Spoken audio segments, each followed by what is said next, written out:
All right, are we ready? Today we are drinking a cherry bubbly, bubbly, and I'm still waiting on my sponsorship. Info's down in the bio.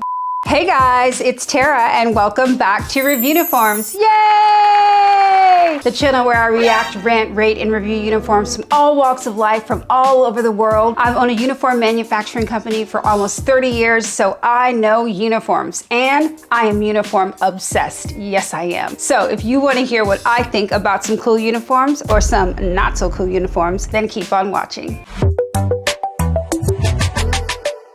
Okay guys, what's the first video today? This is the 1883 Navy football team. A notable team in the history of football because of this man right here, Joseph M. Reeves. After a physically brutal season, Reeves' doctor told him that one more hard hit to the head could possibly lead to what he referred to as instant insanity. Yeah, I can see how that would happen. I don't know if you guys are thinking the same thing I'm thinking when I'm looking at this black and white photo, but I'm like, where are the helmets, yo? It has been a while since I've seen a picture or even a video of anyone playing football without helmets. So 1883, yeah, it's when they finally got a little bit wise about that. Or even death. Rivalry game against Army, Reeves went to a local shoemaker and had him fashion a moleskin hat with ear flaps. And that's what would become the first helmet in football history. We're looking at the first helmet in football history. Very interesting how they have the leather straps and it doesn't look like there's much else covering the helmet, just a few small areas to cover the head. So very interesting. Let's see more. In the early 1900s, soft leather helmets were introduced as optional headgear for players, but many preferred to play without the helmets because of its leather material, which made it really hot, and the ear flaps, which made it difficult to hear the plays. Yeah, that would be incredibly uncomfortable, honestly. I mean, definitely you want to have the protection, but back in the day, you know, just like we were talking about last week with the luchadors and their face masks, those were originally made out of goat skin as well. And so I think in the beginning, when people are thinking of, back in the old days, when they're thinking of durability and protection, they didn't always have the materials that we have now, like Kevlar and very heavy denim and some of the, you know, plastic materials. They worked with what they had. So a lot of times when you're going for protection or, you know, an outerwear, they would always choose leather. It does protect you, but it's not the best choice. So it looks like they found out quickly that leather is not the best choice for such a tight fitting helmet, not just because of the uncomfortability, but also the durability. We really need something that can take a licking and keep on ticking. In 1917, they rectified these problems with the ZH, also known as the Zepke helmet. Okay, so the Zepke helmet, they answered some of the issues. This appears to be a little bit softer of a leather, and it's got the ear holes in it, and it covers more of the head than just the leather straps from the previous helmet. So this is definitely giving more protection. Named after Illinois coach Bob Zepke, who came up with this design that consisted of air holes for ventilation, holes in the ear flaps, and straps of fabric lining in the helmet that helped absorb and distribute impacts. All right, now we're getting into some technology. When you look at clothes, you don't realize sometimes all the things that have gone into, especially with a uniform. A uniform is just so different than regular clothes. I mean, when you wear a uniform, you're usually performing something, performing a job, entertaining, etc. And so it is really important that the technology started developing for the helmets, because I think we all know the modern day, you know, head injuries and concussions that come from getting knocked up the head too many times. I've been knocked up the head a couple of times and I don't even play football. And I didn't have a helmet. That's what's wrong with me. We figured it out. This soft leather material was replaced in 1920 with hardened leather, creating the iconic look affectionately referred to as Leatherheads. Leatherheads, yes, I knew that's what they were called. Yeah, I think there's even a movie out about the, you know, old school and traditional football and how it got its start, and they are wearing these leather helmets. I know that they are not effective, but don't they make the guys look really tough and really cool? There's just something about it, I don't know, that's just very primitive. There's something primitive about them just getting out there, slapping on this leather helmet, barely any pads, and just getting out there and going for it. Was it safe? No, but was it entertaining? Probably. In 1939, high school football coach John T. Riddell introduced the first plastic helmet.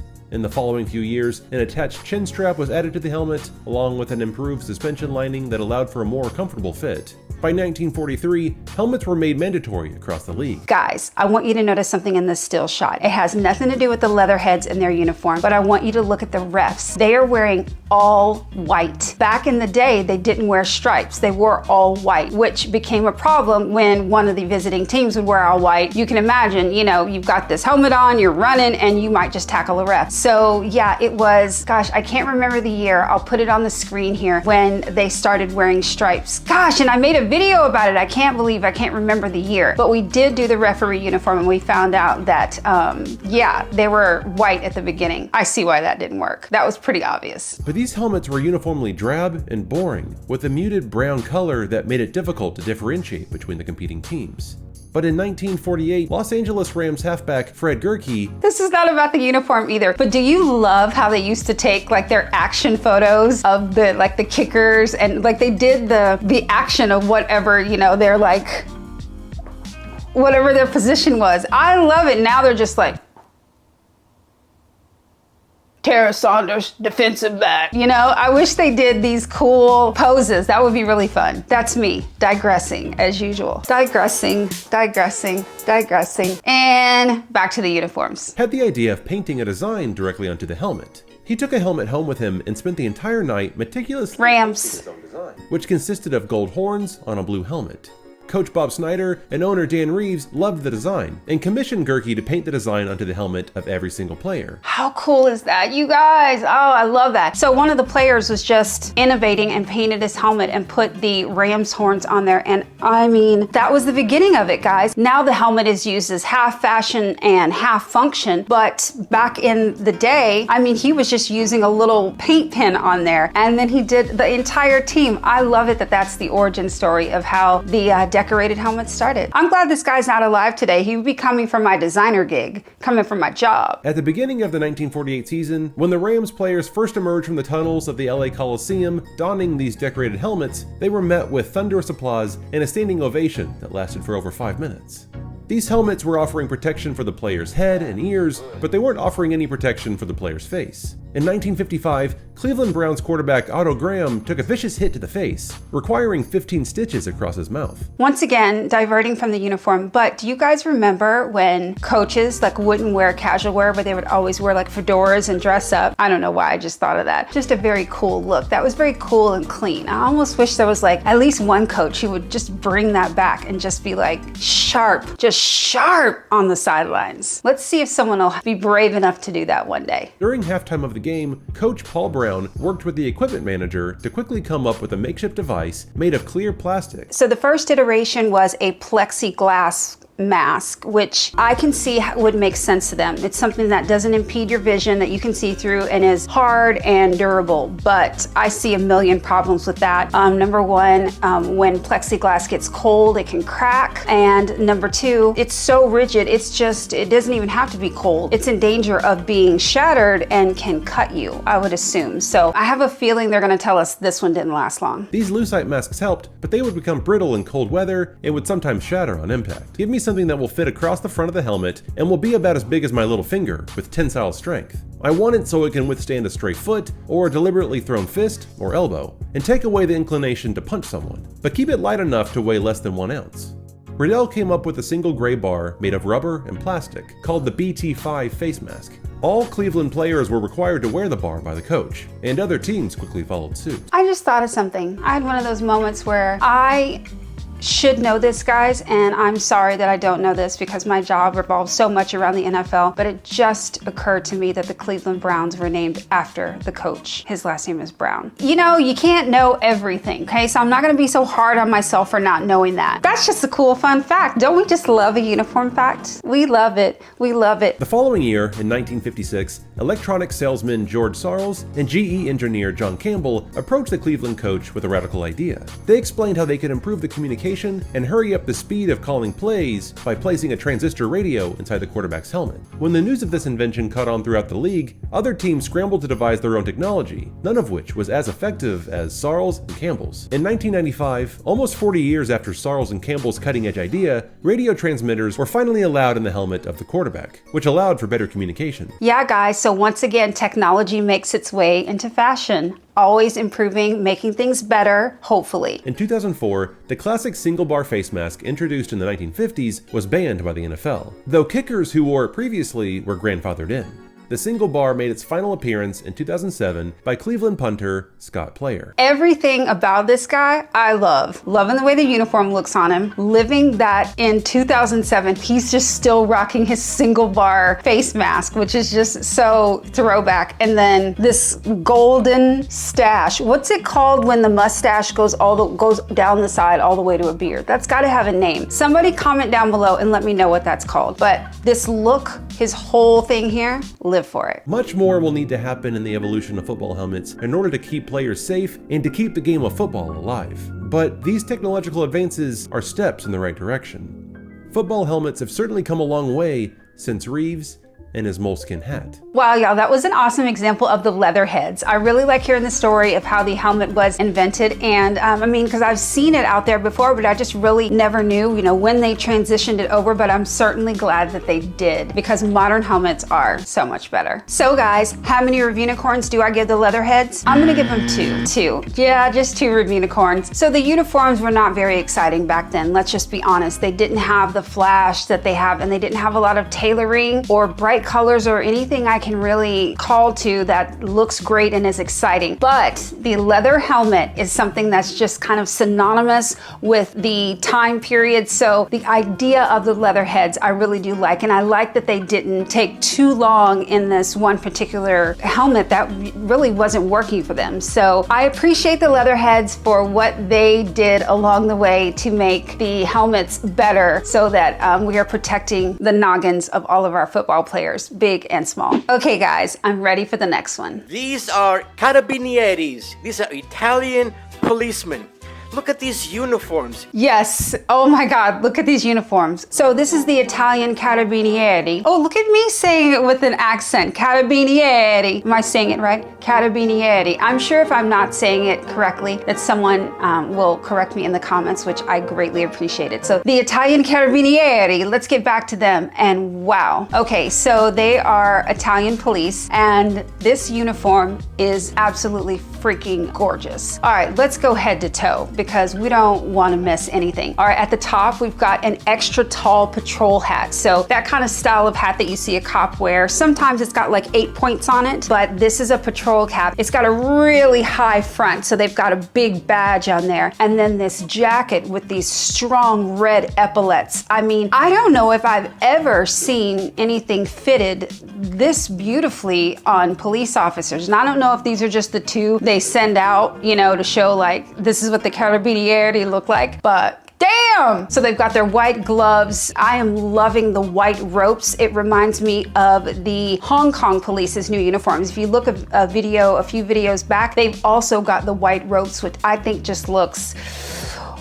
so cool as compared to the gold ropes. And then they're wearing jodhpurs, which we talked about in another video as well, which are the pants that go from the bottom, they go out and they go whoop, and they go back up to the waist. And those were originally made so that you would have a little more room when you rode a horse. Now pants are made to stretch, so you don't need it, but they've got it for the look. And usually they're kind of big. These are nice and fitted, but you can still see it's a jodhpur. And then these boots, I mean, I'm obsessed.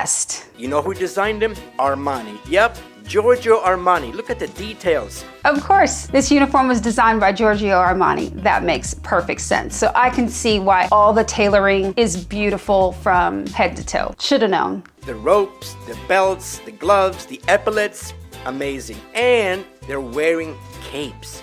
Capes! Who wears capes anymore, right? Right, who wears capes anymore? I'm loving the cape. The total drama of the cape, can you imagine? Oh my God. It's like, I don't know, it's very superhero, very cape crusader. I mean, more cops should wear capes. Can you imagine? I don't know, it just looks very and imposing. I like it. I like it a lot. And not to mention, they're driving an Alfa Romeo. Perfetto. Who wants to go to Italy? I do! Okay, so now we're seeing a shot of the guys all together in very different hats, a double-breasted uniform suit, and they've got those capes. Oh, I love the way that they wear the cape actually too. They've always got one side draped over with the red showing right under their collar. Man, they look clean. Whew, let's find out some more. Ah! Hello, and welcome back to the Hat Historian. You guys, it's our favorite dude, the Hat Historian, and I am guessing he's gonna tell us about the Italian Carabinieri hat, the one like he is wearing. He's dressed like Napoleon, but let's hear more. In this video, I will be talking about the Bicorn. The Bicorn was originally worn athwart, pointing parallel to the shoulders, with the horns on either side of the head. However, troops very quickly started wearing it slightly turned to the side, much like the previous tricorn, in order to avoid knocking it off when shouldering their muskets. Smart. And en bataille, for parallel, shows the practice of wearing the hat turned when marching in a column, and then turning it back to the standard way when on the battlefield, to present a more imposing figure to the enemy. Isn't that interesting how we use such small and subtle things during war or during battle to look imposing? And that goes all the way from wearing your hat or wearing your helmet in a style that makes it look larger. And like the samurai warriors who on top of their helmet had huge, big, ankh-looking metal type structures that would be imposing to their foes. And then also just something as simple as those scary looking goalie masks where they paint them so they can look mean when their opponent is coming at them. So having a helmet or a hat and the way you're wearing it and the way you're decorating it has always been a big part of uniforms. The two groups resisted the trend to wear the Bicorn perpendicular to the shoulders: the French gendarmes and the Italian Carabinieri. Both these corps continued to wear their bicorns parallel to their bodies. You guys, look at this black and white picture of these guys, of these two Italian Carabinieri officers. You can tell that this was taken decades and decades and decades ago. This could be 100 years ago. Their uniform looks almost identical to the last one we saw where they're wearing the double-breasted. I mean, talk about how they're really keeping their traditions solid and tight. When a uniform looks this good, I mean, you just carry on all the great parts of it year after year. With the French wearing theirs until it was officially replaced by the képi in 1905. State ushers in Switzerland wear it as well, and so do pages in the Netherlands for royal occasions.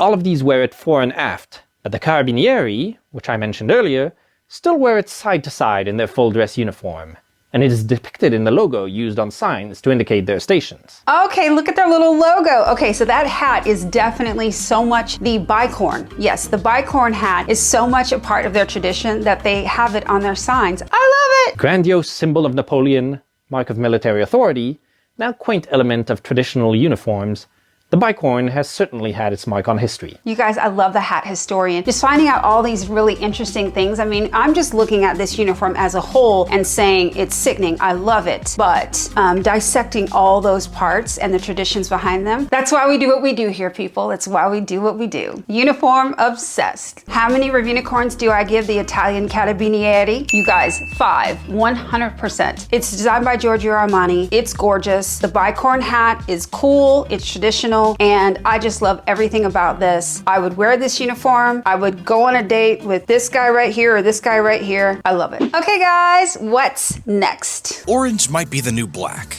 but there's a reason that prison uniforms ditch the black stripes for a brighter shade. And it has absolutely nothing to do with fashion. Did y'all see that? That was Con Air. If you've never seen Con Air, pause the video, go watch Con Air, get your life, and come back. Because just watching the wind flow through Nicolas Cage's hair is something that I think you don't want to leave this world without beholding, truly. That was the plan, at least. So what happened when that plan backfired? Prison uniforms are instantly recognizable.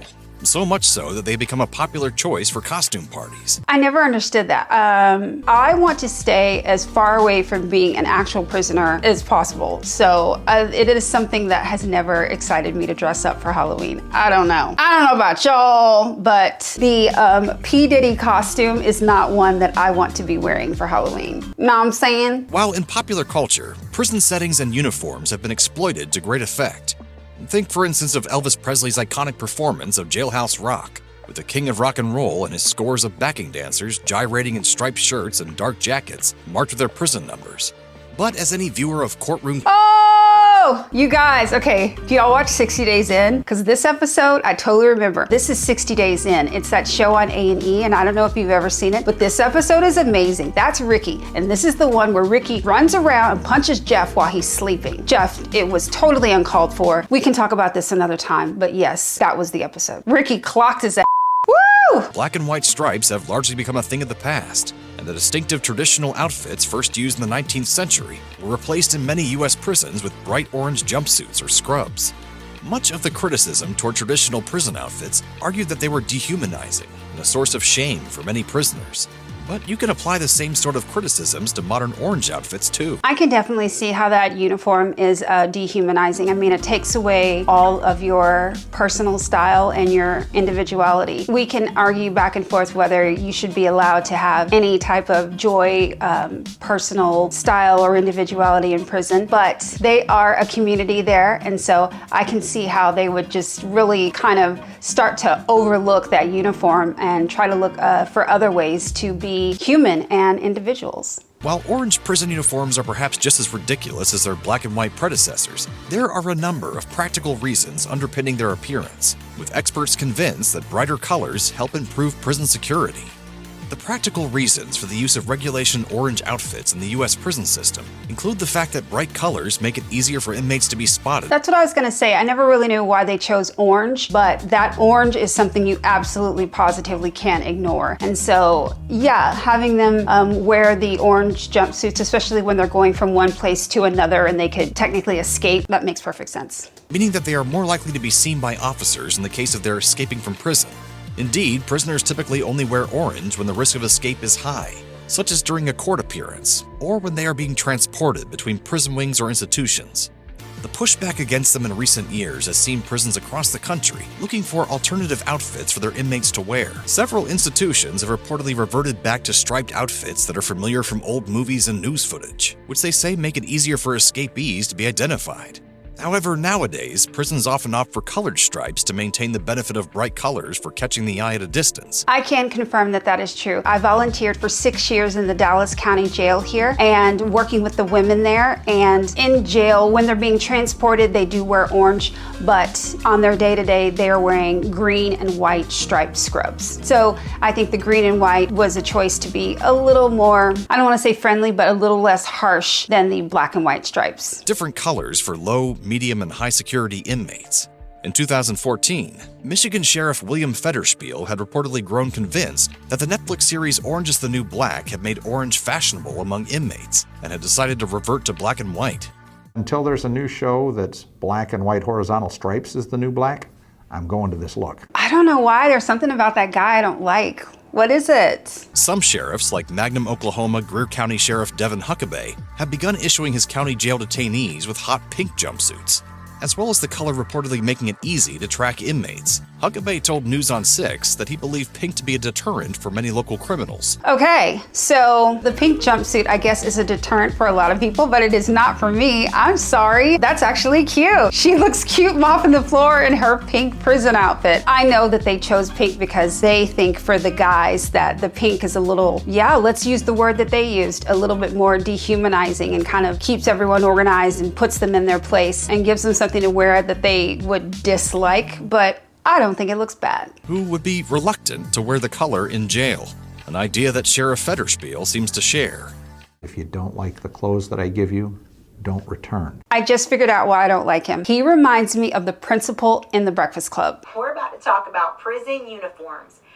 What they're like, what they are, how they get washed, how they get ironed, how many times do we get them a week, all that good stuff, because people want to know. You guys, I have watched this girl before, and I love hearing, she's just a beautiful young woman, as you can see, but like a lot of people, she has a past, she has a story, and she went to prison. So she comes on YouTube now and tells it as a cautionary tale about, this is my life now, this is how it was, this is why I went to prison, this is why you don't want to go to prison. And so I'm going to put her name on the screen. You should totally follow her. There is another very important aspect of uniform life, which I learned very quickly, because when I got there and I put these uniforms on, I'm like, what the hell? Like, that girl looks sexy in her uniform. It's like it hugs her in all the right places. Mine looks like two big trash bags, one on top and one on bottom. Can confirm that. Yeah, the scrubs just come simple scrubs, not any style on them, any elastic. They just have the drawstring waist and the boring V-neck short sleeves. So it's just a straight, square, probably oversized scrub that they give you. Not cute at all. What's going on? I know I'm a little smaller. I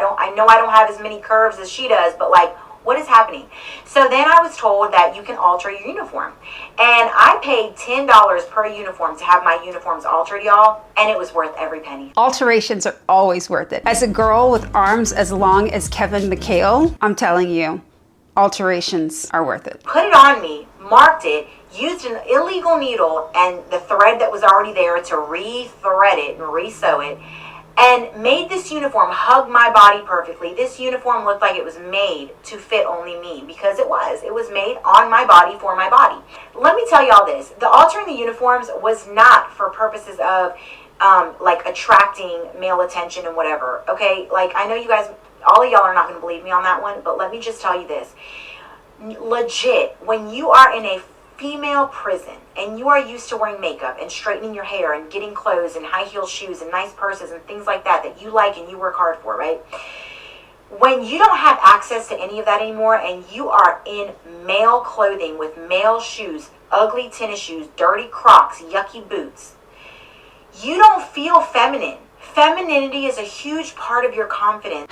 You guys, that's what we talked about earlier. It's the taking away of the individuality and the personality that comes with wearing clothes and choosing your own clothes that does come with going to prison. Yeah, and going to prison, that's just part of it. But she has figured out the hack. The life hack is getting it altered. And I love what she said, that someone had an illegal needle. I know in some prisons you can buy a sewing kit from commissary, but this girl had an illegal needle and she used the thread that was already in the garment. So she took that apart, took the thread, rethreaded it, and altered it and sewed it. I am sorry, but that is incredible. That's some handiwork. I'm a pretty good tailor. I've been in this business for a long time, but I'm telling you, in prison, they figure out what they've got to do and talk about working with what you got. And not your confidence to, like, you know, go out and get a man or anything like that, or a woman. Your confidence to wake up every day. Absolutely. She's right. That's a great reason for all of us to stay out of jail, because the uniforms absolutely suck. All right, guys, so how many Reviewnicorns do I give inmate prison uniforms? Zero Reviewnicorns. I don't like them. I don't want any of us to be wearing this uniform, okay? This is a uniform that in our dreams doesn't exist, because we're all being good boys and girls, and we will never end up in pink scrubs, stripes, or an orange jumpsuit. All right, guys, I want to know what you think. Were you as impressed as I was with the Italian Carabinieri? Do you hate the inmate uniforms as much as I do? Or are you totally in love with the idea and the nostalgia of the Leatherheads? Let me know in the comments down below. And please don't forget to hit subscribe and the notification bell so you don't miss any videos from Reviewniforms and Uniform Expert Reacts. And guys, don't forget the most important thing. It's okay to judge uniforms, but not people. Love everyone.